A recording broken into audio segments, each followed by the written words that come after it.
What's up, everybody? Mike here, and in this video, I've got some major Fallout 76 updates with a new patch and going over some of the patch notes. Not everything, but we'll, showcase it off here and you can read as I talk, as well as a major fix to Fallout 4's next-gen update for PlayStation owners that I got to give credit to Bethesda for doing and acting so swiftly for this. So a lot to dive into in here, as well as Todd Howard seemingly like teasing a few unannounced Fallout games. So more on that later, but let's dive into the Fallout 76 update first here.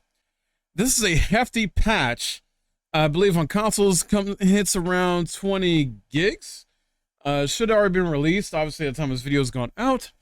And with all things Fallout now enjoying a significant boost following the breakout success of the TV show, it's good to see Fallout 76 is enjoying a significant rise in player numbers. I personally been playing this too recently, at least once a week with some friends, and it's been honestly a much better experience overall than when it launched back in 2018, I believe. From the initial launch, things like that, and how the gameplay is, mechanics, and just the world and everything like that. It is a lot better experience. Plus, with each new expansion you get, it's pretty much free. So you don't have to pay for a monthly subscription fee. There's the Fallout First thing you can get. That's like essentially the monthly subscription thing that gives you a little extra goodies, whatnot, and you can have like a private server with your friends to be on. But honestly, that's subjective if you feel like you need it or not. I haven't used it, and I've been having a blast.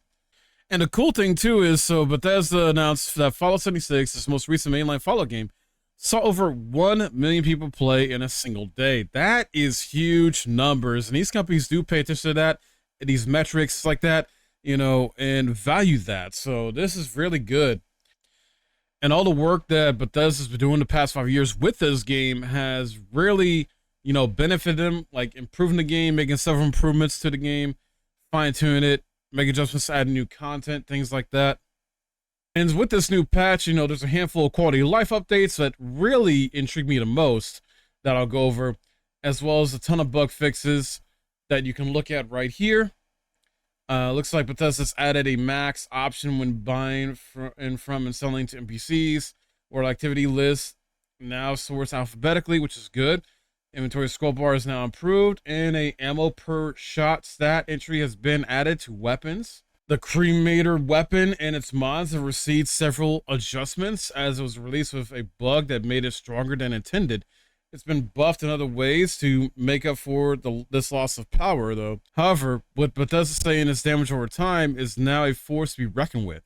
And the bulk of this update, as you can see here, is in its bug fixes, which is honestly a great thing. This is not bad by any means. Power armor is no longer listed in English instead of the correct localization language. The Devil's Wings jetpack now has properly working lights. The Big Boss advertisement poster no longer turns into a Mothman poster when broken, and more. And then, as I mentioned here, the quality of life updates here we kind of already talked about, but yeah, I really dig that. I love quality of life stuff in games when they're put in, so very cool to see this, and that they made some really good significant changes here. And then obviously went over the weapons here with the cremator, talking about that, as you can see. And then seasonal events, recipes of some items dropped by these events will continue to drop after you have learned them, are now also tradable to help you get all the plans you want as well. Fantastic.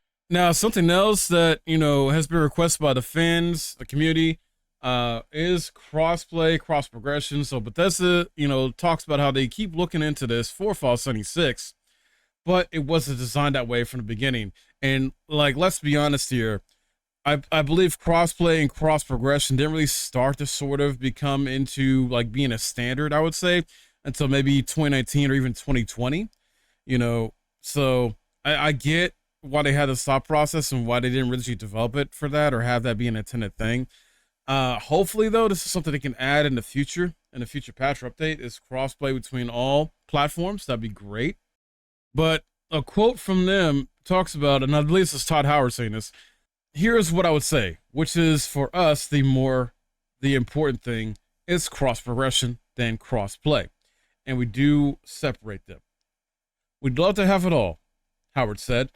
It's something we are looking at, but I will say it's quite the way that Fallout 76 was architected from the beginning, a technical lift. Not saying we are or aren't doing anything. We are looking at it and seeing where that's going to impact people. So it sounds like at least the first thing that may come to fruition and be a reality is cross progression. And then maybe crossplay down the line. We'll have to wait and see though. And then the unintentional bug that was reported when it comes to Fallout 4's free next gen update for PlayStation subscribers has now seemingly been fixed. So, going off the reports by IGN here, not all who received Fallout 4 via PlayStation Plus were able to upgrade to the native PlayStation 5 version for free when the update went live last week, sparking confusion among PlayStation gamers, but that has eventually made it available to those who have Fallout 4 via PlayStation Plus Extra subscription, apparently leaving those who grabbed the game via the PlayStation Plus Collection promotion out in the cold.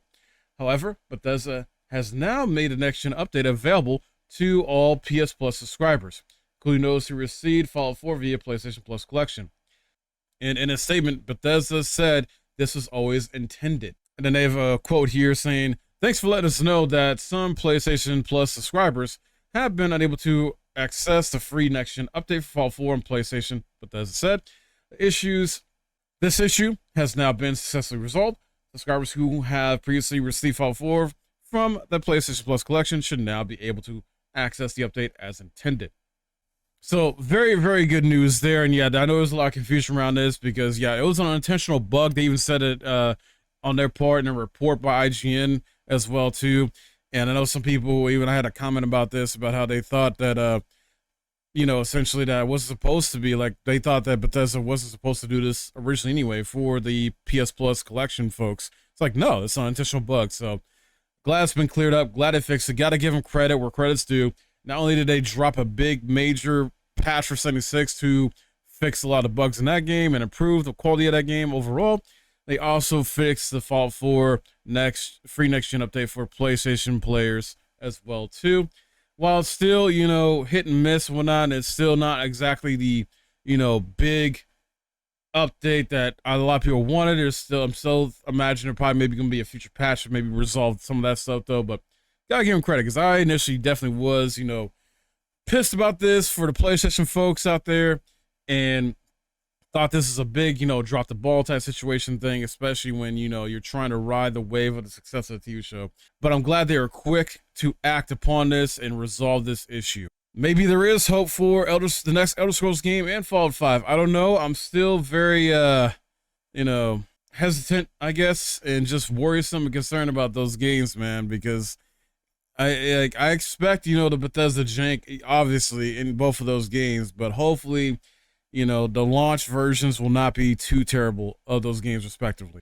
And then in a recent interview with Kind of Funny Games, Todd Howard appeared to tease two unannounced Fallout projects, saying, "We look at what we're doing with the Fallout franchise and then we say, do we still feel good about?" I can't reveal it now, but here is our runaway for Fallout as a franchise. He continued to go on that, when is Season 2 happening? What are we doing on mobile? What are we doing in Fallout 76? What are we doing with this thing? What are we doing with this other thing, and when are those landing? And again, I could snap my fingers and have them all be out and ready. I would, but the main thing is, how do we deliver these at a high quality level? That's always most important. One of the projects that may be the Fallout 3 remaster revealed in documents accidentally published by the FTC, which also leaked an Oblivion remaster and other projects. Remaster did not have a formal date, but appeared to be targeting financial year 2024, which ends in June. So as a possibility, yeah, we might get a Fallout 3 remaster from Bethesda soon here, or at least an announcement of it. I don't know. I have to wait and see. I know Xbox has their showcase in June, so that's a possibility it'll get announced there. And then Howard does confirm that Fallout 5 will be arriving sometime after Elder Scrolls 6. So we're still going to be waiting a long time on both these games. Elder Scrolls 6, I believe, was reported not to be expected to be out until, I think, 2028 maybe at the latest or something like that, or even 2026 at the earliest. and then which means we wouldn't get Fallout 5 for maybe another 4 to 5 years after that, you know. So yeah, but some positive news when it comes to Fallout as a series, as a franchise overall here, I wanted to speak on, guys. So let me know your thoughts in the comments below, what you think about this. Are you excited about this? Has the new 76 update been what you want it to be? How is Fallout 4 working for you guys when it comes to you PlayStation users and just really everybody? Like, when it comes to Fallout 4 next gen update, how is it working for you guys? And if you enjoyed this video, please leave a like and subscribe if you're new. My name's Mike. Thanks for watching.